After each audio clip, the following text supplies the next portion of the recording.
Well, good afternoon to you because you're in the East, and good morning to us out here on the West Coast. It's my pleasure to welcome you today, Jadan Ellis. Uh, the subject matter we're going to talk about is immigration. That's one of the hot subjects that, of course, played an important role in the election. But yesterday, the Supreme Court made a ruling, which I'm going to ask you to talk about, and its significance in the scheme of things and just in general. So, first of all, let me ask you what it is you do. Yeah, absolutely.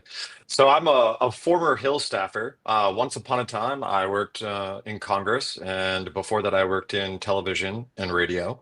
And after that, I went to New York, and I worked as a lobbyist and a spokesperson for two different nonprofits.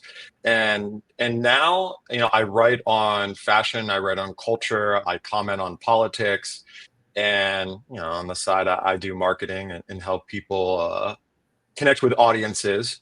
But the main thing I do is really take a look at what's going on in our culture and our political climate, and I explain it and break it down to people. And you also play the guitar. It's actually an electric cello. Oh, yeah, And yes, it looks a yes, little yes. different, on the screen. It looked a little different than a typical guitar. So, but I saw it, I couldn't avoid not making a comment about it. So you play the electric cello? Electric cello. I used to play classical bass, so I wanted something that was slightly more space conscious. In my apartment here in Miami Beach. Well, we're going to talk about three things today. One is going to be an article that you wrote. We're going to ask you to talk about that. It's dealing with race and being used on census forms and the like. Second is going to be immigration, what went on before and what's going on now. And then we're going to wrap it up with yesterday's monumental decision by the United States Supreme Court, which I must admit I haven't quite read yet. But you have. So you're going to tell us what the significance is. And that's what we're going to do. So let's start with topic number one, which is race and its use on forms, including the census and the significance that it has. So tell us what you meant by your article. Yeah, so I covered in my article the basically we have a racialized census. And if the Trump administration and President Trump really wants to move the United States beyond looking at race and dividing people up into these categories and creating racial consciousness, then what we need to actually do is go back to the very beginning of our founding and recognize that the census from the very beginning identified people by race. In 1790, the very first census identified free white males, free white females, people that were free men without race, and then people that were enslaved. And we have to kind of get into the general understanding of American history from that point to the Civil War to understand why. We counted people by race from the very beginning because of the Three-Fifths Compromise. And, that it's a dark history in our past. We had slavery, we didn't count enslaved people, which the overwhelming majority, of course, were Black as full humans, but certainly Southern states got to use it for their apportionment, for their population in the House, which of course affected their electoral representation when we voted for president. But after the Civil War, there was a co-opting of utilizing race on the forms by the progressive movement. As the progressive movement kind of gained speed in the second half of the 19th century and really reached its apogee in the early part of the 20th century, we started this identitarian approach to race. And white, and we'll use some words of the left here. Whiteness was defined back then very narrowly. It was white Anglo-Saxon Protestant. Other racial minorities were identified in different ways, but the census was the main avenue and pathway that progressives used in order to slice and dice the population and our people, for affirmative action, for quotas, racial quotas in federal service, which was something that existed post-Civil War as a way to, at first, give opportunity to freed men who, again, were primarily Black. But then after Woodrow Wilson and his resegregation of the federal civil service, it was utilized by people like FDR, later Truman, and of course by Johnson to instill a racial quota system into federal government, and then most insidiously by leftists to start appropriating money based on racial dynamics as delineated by the census. So let me say what that is. I mean, all of that sounds really wonky and really, super busy. Let me break it down real easy. What it means is we know exactly where everyone lives in this country based by race.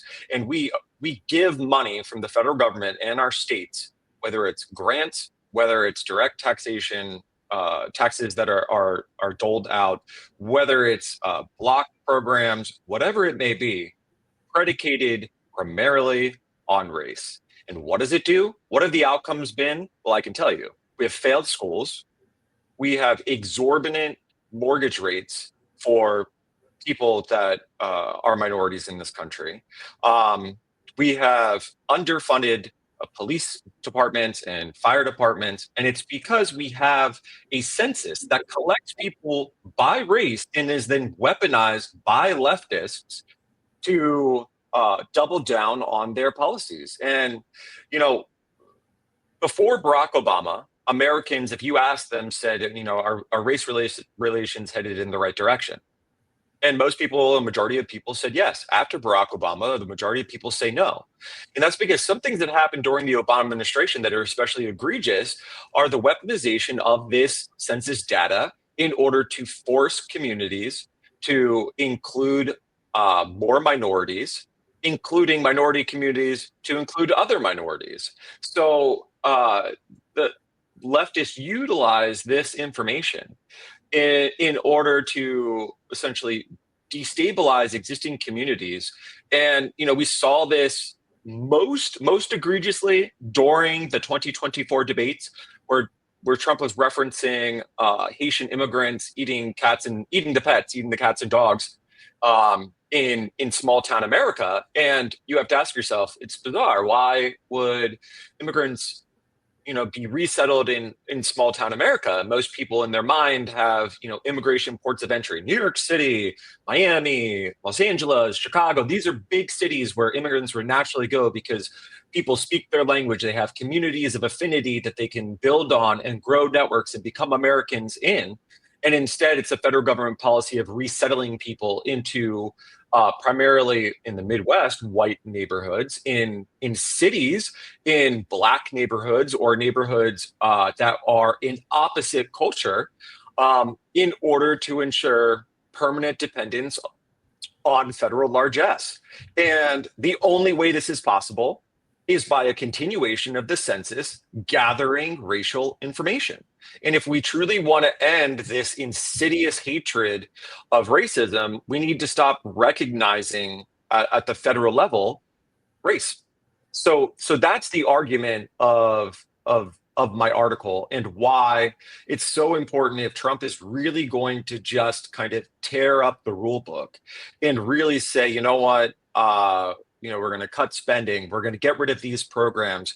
We're going to make sure that our institutions no longer have DEI in them. Well, you can't institutionalize insidious Marxist ideas like diversity, equity, and inclusion, because, of course, diversity is not Marxist, and inclusion, of course, is not Marxist. But when you stick the equity in the middle, then the only result is a Marxist result. You have to get rid of the input. And the input is the ability to divide, subdivide, and classify people by race. You won't have the data to weaponize against the American people if the data doesn't exist. So that's my argument, and something that the Commerce Department, which is what the census falls under, should be looking at doing to really say, you know what, the framers in the very beginning, they made a conscious choice because of the compromise. But since then, we've never reevaluated this understanding, and it's time to get rid of it. Well, you used the term progressive. It's used in a lot of different ways, especially during the pre-election time. What is your definition of progressive? Yeah, so the late 20th, the late 19th century, early 20th century progressives really were social engineers. They believed in the perfectibility of man and that government was the avenue to do that. After the advent of Marx and Marxism and socialism, the progressive movement changed in its underlying ideology. Certainly, Marx argues for a utopia at the end of of communism and of socialism. That is the end result. And certainly, if you believe in the perfectibility of man, like most progressives do, that's like a similar final conclusion. But today's progressives, as opposed to yesteryear's progressives, ones before the advent of socialism, today's progressives truly do believe in intersectional Marxism. They don't want to say it, but they say all of the underlying beliefs, they hold them, and they view government as the great leveler. Why else are you leveling unless you're trying to make everyone equal in our outcome, not in our starting point? They don't care about the starting point of people. They care about leveling the outcome, even if it's terrible. You think they can? You think they could succeed in this? Do I think they could succeed? I mean, I truly believe that the United States is the greatest country on earth, and has some inherent ideas built into our system that is very resistant to the idea of equality of outcome. But at the same time, people and their mindsets and language can be so warped and changed that you can just change one word, like the idea of equality, right? Like we're all equal under law, rewrap it as equity, which is equal outcome. And people don't notice that this linguistic sleight of hand has occurred. And the result is that people support something that they actually don't support, but it sounds like they should support it. So they support it by staying silent. And that's why for so long, there was a free march through all of our institutions by the most radical of leftists and progressives and Marxists that even the average Democrat, the average liberal, didn't fundamentally agree with, including the silencing speech and everything else we saw in the last 6 years that we're only just now getting back from. But if we really want to slay this dragon, we have to prevent them from being able to utilize their main weapon of choice, which is race. Race has been the dark weakness, the oldest sin of the American Republic, and it's the one that the Americans are the most attenuated to, the charger accusation we're most likely to feel. Germans, it would of course be anti-Semitism. For the British, it would be classism, but for us, it's racism. And that means that anytime it's weaponized, it's very hard to react in a way without feeling attacked or defending, which means you're already losing the argument in the eyes of the receiver. What's amazing is that I've never heard the discussion about this particular subject, and I'm somewhat of an historian. This is fascinating. How come nobody's ever raised this until your article came up? Yeah, I actually thought the same thing. And I think because most people, they take what is received and the conventional wisdom, and they're not thinking about an unorthodox or a heterodox way of viewing it. They're not thinking about, why is the outcome always this? What are the inputs that result in this outcome? Or what was done back then? For example, I mean, the left does this all the time. They're able to go back to the founding of our country and find the flaws. It's very hard for conservatives or people who are constitutionalists to do the same thing. But we have to admit that the founders weren't perfect. And of course, they made compromises. Compromises aren't flaws, but they are compromises. And in doing those compromises, certain decisions were made. And you got to go back and say, okay, what was the input? Well, the input for the census was because they had to enforce the three-fifth compromise. But if that's no longer there, why do we need to be doing that? Especially since most other countries do not count people by race, except for those that have a racialized idea, like South Africa. I mean, go to Russia, they count people by nationality. Well, it's kind of interesting that it's come up now because it's really thought of in conjunction with the general overall immigration issue.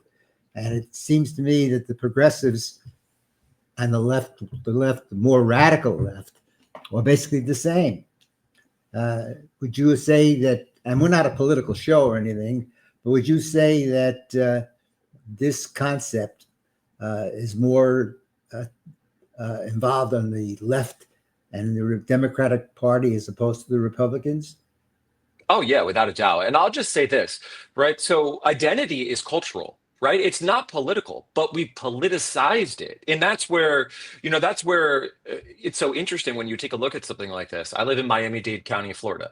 Miami-Dade County in the census is 90% white because the Hispanics that are here self-identify as white, but yet it is the largest minority majority county in the country because the secondary question the census asks is, do you identify as Hispanic?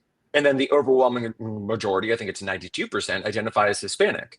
So how can you simultaneously have a county of almost 3 million people overwhelmingly say that they're white, more white than some counties in Iowa or Vermont, and then at the same time say that they're a minority? Well, it's because culturally, that's how they view themselves. Because again, these things are not scientific. One thing I lay out in my article is that race is not scientific. I mean, I could use all the expletives in the world, but it has mostly come from Darwinism and social Darwinism and all the dark dredges of that history of inventing people based on the so-called characteristics of their skull shape that was all pseudoscience. But yet somehow it stayed in the cultural concept of, oh, I'm white, whatever that means in the sense of white, as if the difference in phenotypes between a Slavic person and Germanic isn't greater than the skin color difference, which anthropologically, those differences are actually much greater than some other differences between people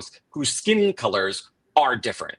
And that's what the science behind it doesn't exist. It's idiotic. So, and to your point, yes, it gets into the heart of immigration because as we choose immigrants, we have an entire politicized choice based on not country of origin or the cultural outcome that country may have, but rather people groups who may have done something in the past politically that certain political groups find advantageous in order to import into the country because they believe they're going to get a desired outcome.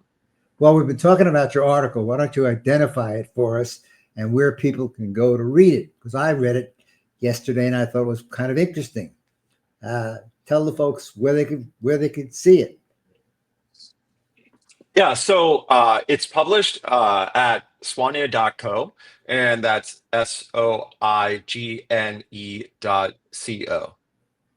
So somebody just has to go to that website and Yep. they can pull up the article. Yep. Okay. Well, it sounds that the leftist agenda is having an adverse effect on what's going on in our country. Do you agree with that? Well, I worked in Republican politics and I'm a conservative, and I find myself, of course, able to critique the left as well as the right, but there is a particular type of dangerous leftism that there's really no analogy on the right. And when it comes to race, when it comes to immigration, and when it comes to cultural issues, yes, without a doubt, those radical leftists, not your average leftist, not even your average liberal, not even your average Democrat, but those people, even though they form the overwhelming part of the left, actually have no power in the left. It's the crazies. The crazies. And how do you define the crazies? Well, they're the ones that lose their mind to logic. They're the ones that scream if someone else is exercising their free speech, which is defined as anything short of agreeing with them 100%. They're the ones that want to shut down debate, and they're the ones that view any type of belief in the greatness of America as true and inherent racism and all the other isms that they can throw out. Yeah, I mean, they're the ones that are resistant to logic, period. Well, it seems to me that immigration was one of the major factors in the reelection of Donald Trump. And that's been going on for a number of years. And when you talk about liberal under the Democratic administration, it was the equivalent of an open border. And looking at it philosophically, an open border represents a gain for the Democrats, doesn't it? Yeah, I mean, without a doubt, it was Trump's original core issue besides tariffs. I mean, tariffs go all the way back into the 80s and 90s with Donald Trump, but immigration is something he identified in the early 90s, and he was the only person talking about it. He was the only person challenging, the consensus and the orthodoxy, and it was because there was this nice deal struck between the big business wing of the Republican Party and the globalist wing of the Democratic Party that said, okay, we're going to use free market arguments to advance immigration. Never mind that immigration was undermining the economy of the United States. Never mind that it was undermining the American worker. Never mind that immigration and the lack of true fair trade with free trade was undermining American competitiveness and American industry and American national security. But then there was the net benefit for the Democratic Party, believing that if they could steer immigration policy towards very specific countries, and let's be clear here, because the Democratic Party under the Obama administration, under the previous administration named Clinton, and then under the Biden administration, chose countries that they wanted to import people from and acted against immigrant groups that displayed affinity towards Republicans numerous times. And I'll break that down because I think it's really important to hone in on what you said. Yes, it has been weaponized by Democrats. They believe certain immigrant groups coming in, let's say from Central America or Mexico, will vote Democrat.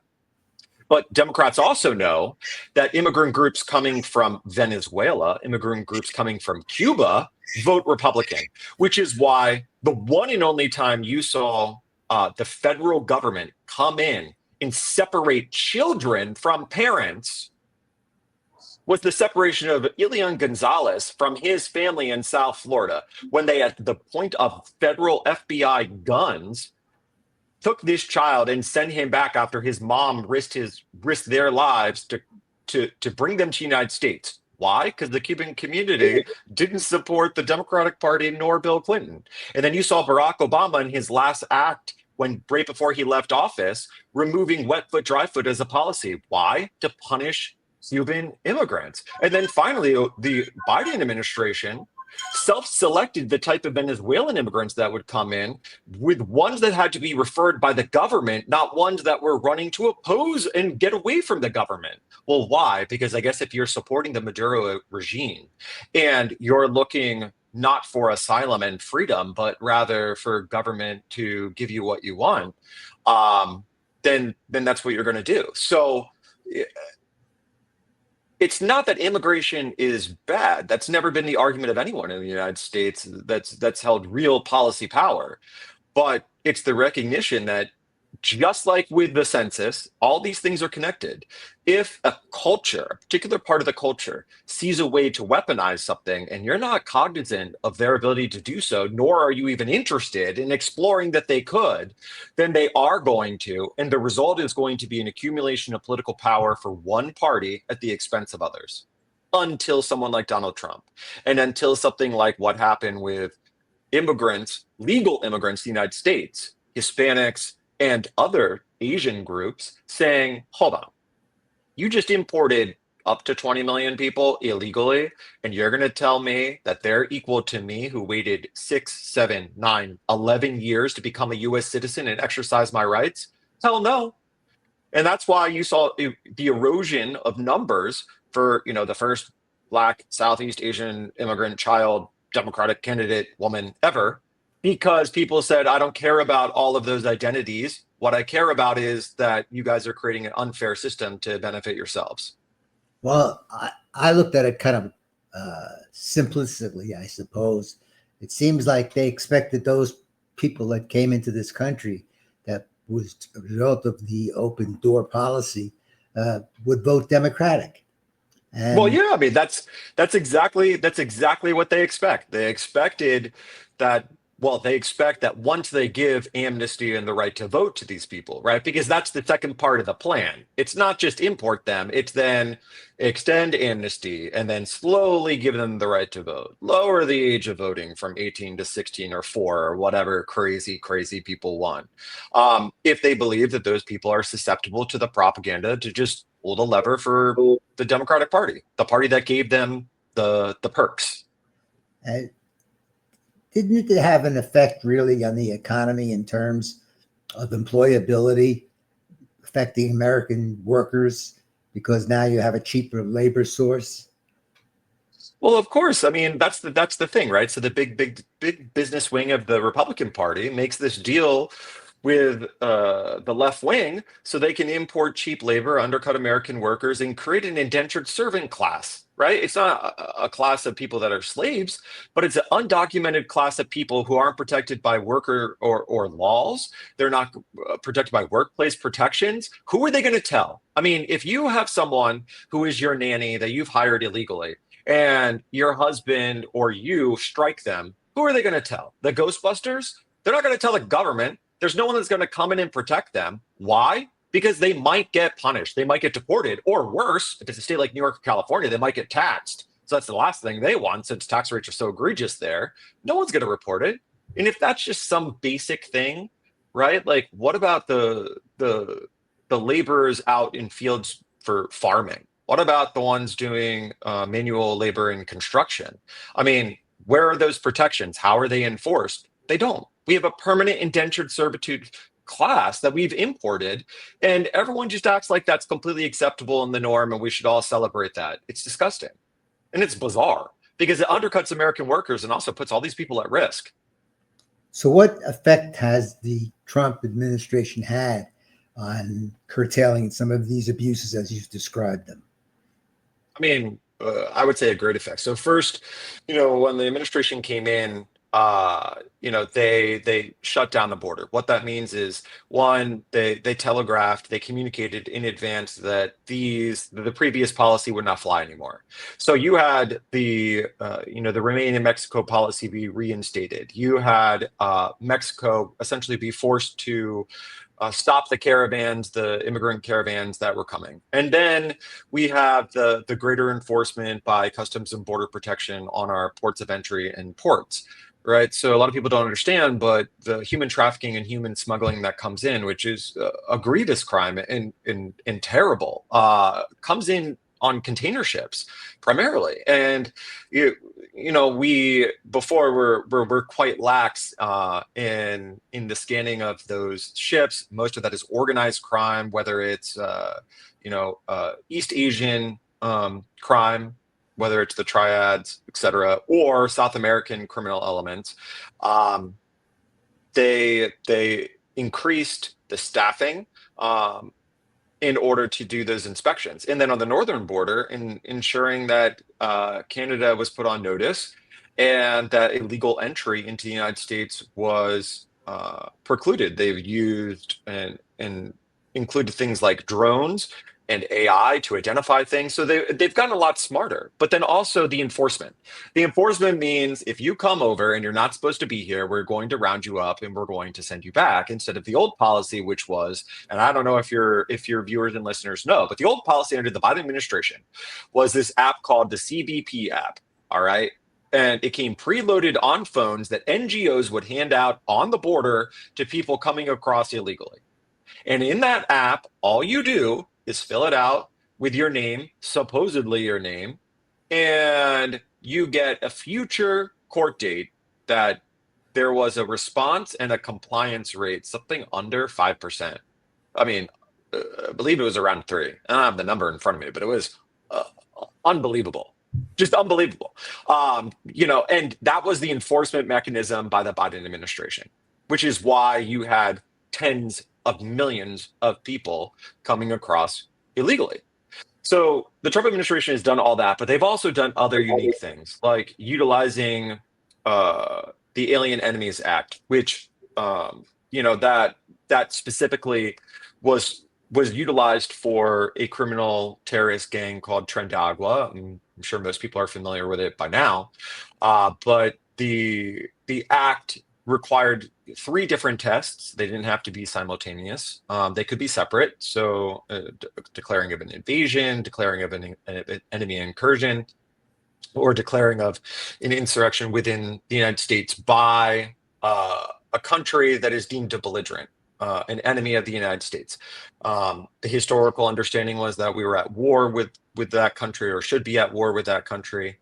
But the Alien Enemies Act specifically empowers the president, whereas I think we all know that Congress has to declare war. So the Alien Enemies Act, which the Supreme Court has upheld in the past, is outside of judicial review, is an inherent Article 2 power of the president, was utilized for Tren de Agua in order to round up current and former members of the gang in the United States who are here, of course, illegally. Let's be clear about that. They're not in this country legally.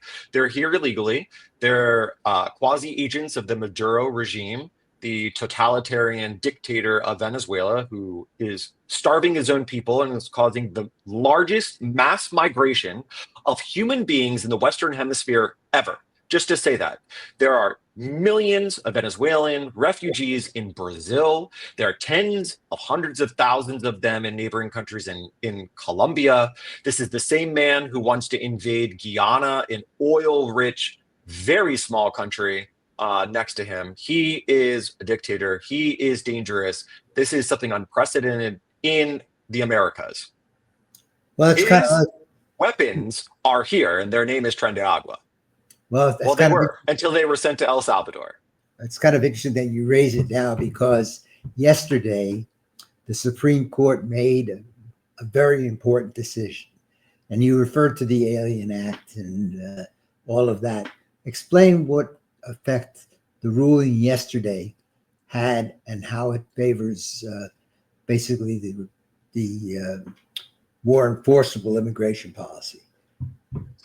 Yeah, so yesterday the Supreme Court, took an emergency stay by the Trump administration and made a determination that a federal judge could not compel a nationwide injunction against the president under the Alien Enemies Act and force the administration to comply with their ruling. Now, the ruling was very specific and tailored to an individual who was potentially erroneously deported. And it was the judge had ruled that the administration had to send this person back to the United States immediately. And the Supreme Court said, no, that under this law, the president has wide latitude. Under this law, a federal judge cannot issue nationwide injunctions, cannot issue nationwide rulings, and allowed the continued enforcement under the Alien Enemies Act until the entirety of the Supreme Court can take up the case related to whether or not the various tests within the Alien Enemies Act have been met.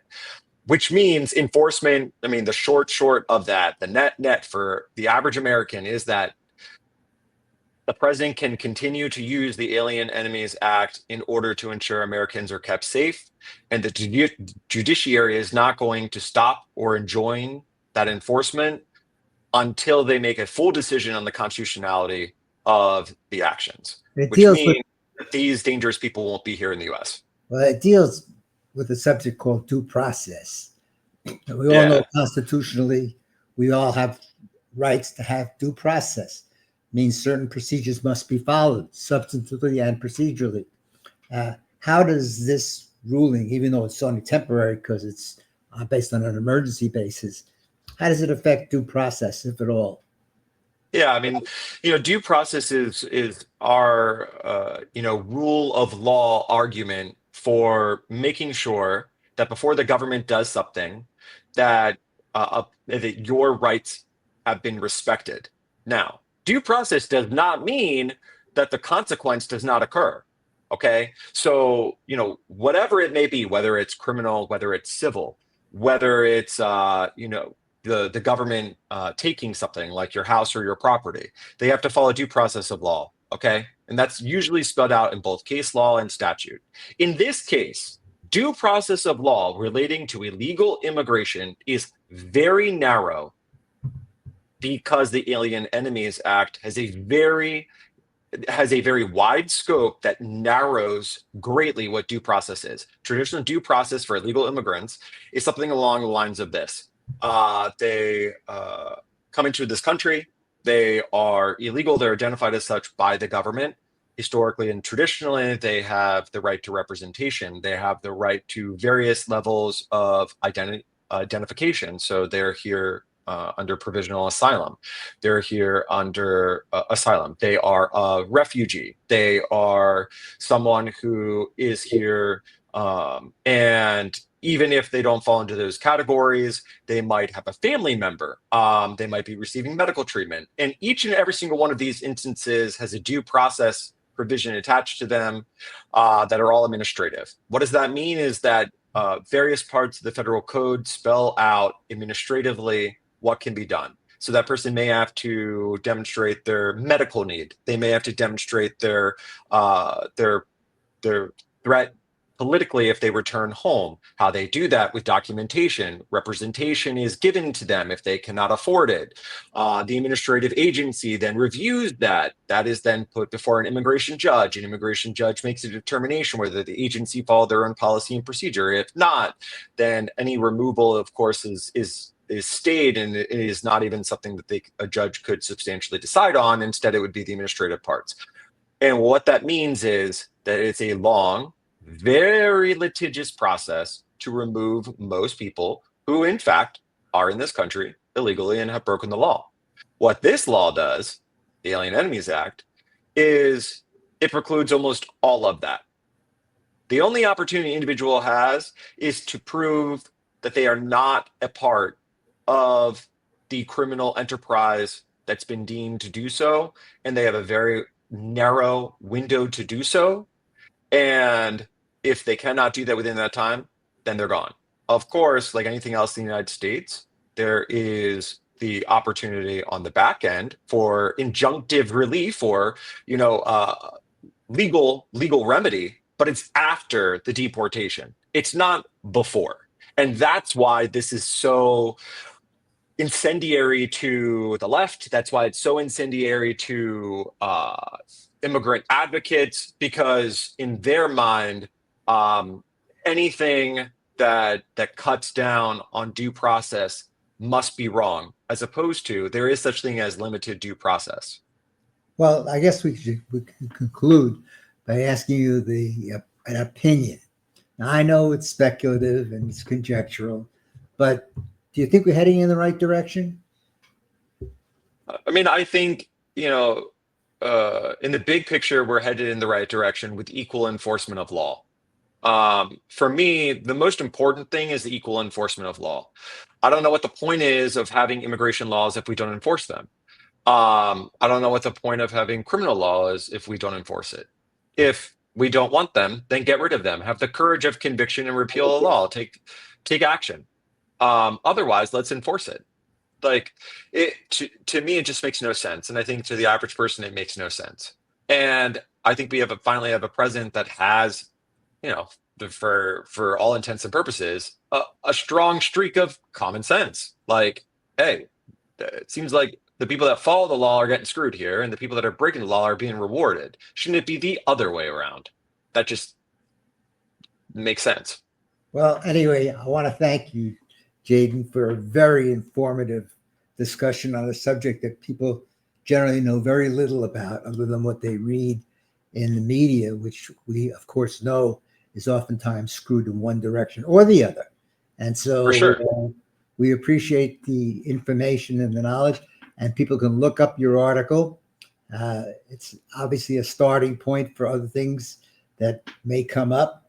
And we welcome you. Come back again. Let us know how the changes are taking effect. So again, thank you. Absolutely, Judge. Thank you so much for having me.